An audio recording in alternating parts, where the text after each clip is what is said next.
você sente vendo essas imagens, Kátia? Olha, eu me lembro que quem fez isso no mundo, pelo que eu saiba do meu pouco conhecimento de história política, foi o Mussolini e o Hitler.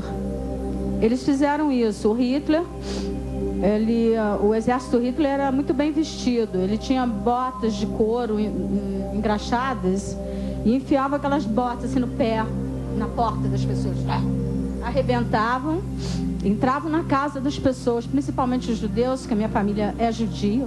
Eles são judeus marroquinos e vieram fugidos do Marrocos com meu pai no ventre, justamente porque estavam sendo perseguidos. Eu me sinto perseguida como minha avó foi. Kátia, quando você vê essas imagens, você se lembra de alguns momentos bons que você teve, momentos não tão bons? O que te traz, assim, de realmente vendo esse lugar, que é um lugar muito bonito? Como eu falei, eu morava ali do outro lado, na praia, do lado da praia, mas assim, justamente na mesma área. Eu estou vendo aqui as imagens, é realmente um lugar muito bonito. Você tem memórias boas? Luciana, eu só tenho memórias lindas desse lugar.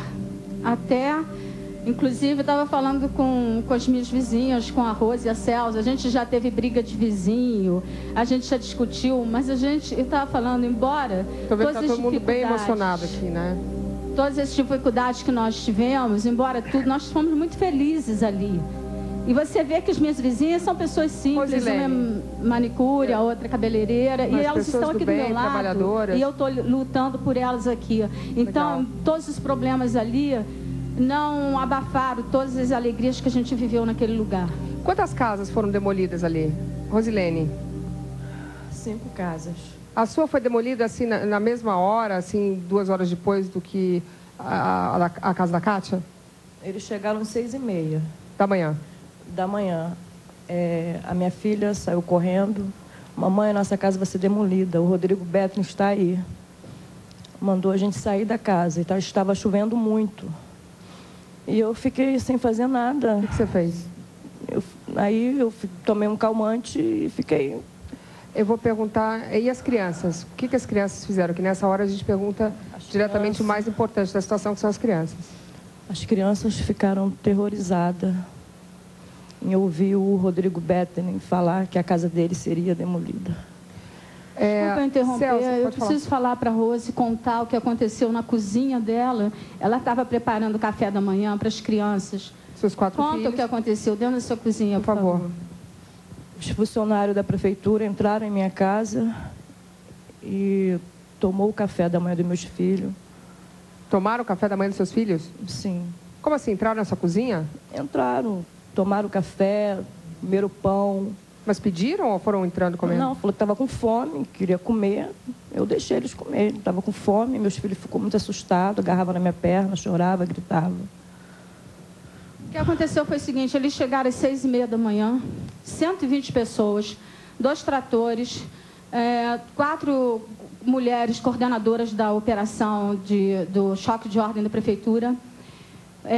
Na minha casa de baixo, eu escutei, o telefone não parava de tocar, a campanha não parava de tocar, eu abri a janela para ver o que estava acontecendo, queriam falar comigo, não sabia o que era. Quando eu olhei para baixo, eu vi 3 homens de ternos, muito bem vestidos, um deles enfiando o pé na porta da parte de baixo da casa que a gente alugava para uma moça chamada Adriana. O depoimento dela está na internet, todo mundo pode ler, está no Ministério Público.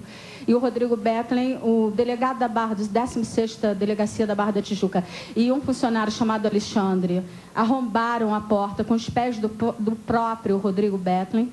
Entrou na casa da Adriana. A Adriana estava deitada, dormindo, levou um susto, deu um pulo da cama e perguntou quem está aí, quem está aí, quem está aí. A casa dela é um loft pequenininho, dividido em 2 cômodos e dividido por uma grande janela. Quando ela olhou, os 3 homens estavam dentro da casa dela. Ela perguntou quem está aí, eles responderam choque de ordem. Ela falou, eu vou dar um tiro, quem é o choque de ordem? Qual dos 3 é o choque de ordem? Ela ficou atônita, não sabia. E quando eles viram que ela estava de camisola, deitada, eles correram para trás, saíram de dentro da casa, e imediatamente na casa da Adriana, que era minha casa, o primeiro andar da minha casa, alugado para minha amiga.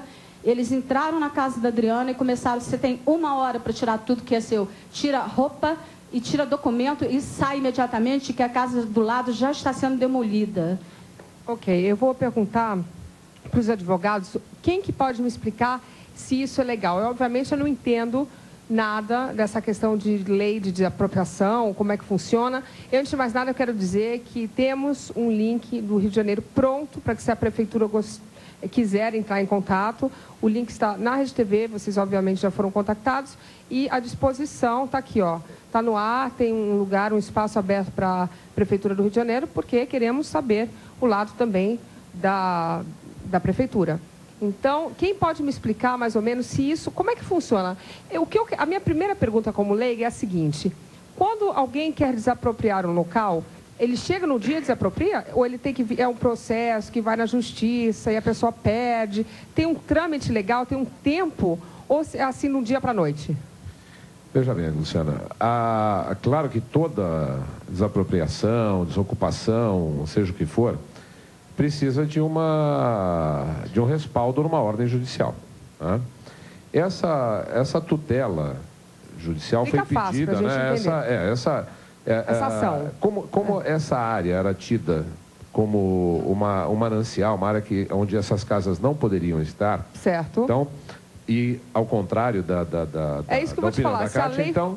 Mas se a lei foi dada, vamos dizer, se você está num local no ano de 1972 e essa lei foi passada que o local é de proteção ambiental em 1980, vamos dizer... 30 anos depois. E aí, essa lei entra em vigor para as pessoas anteriores a ela também?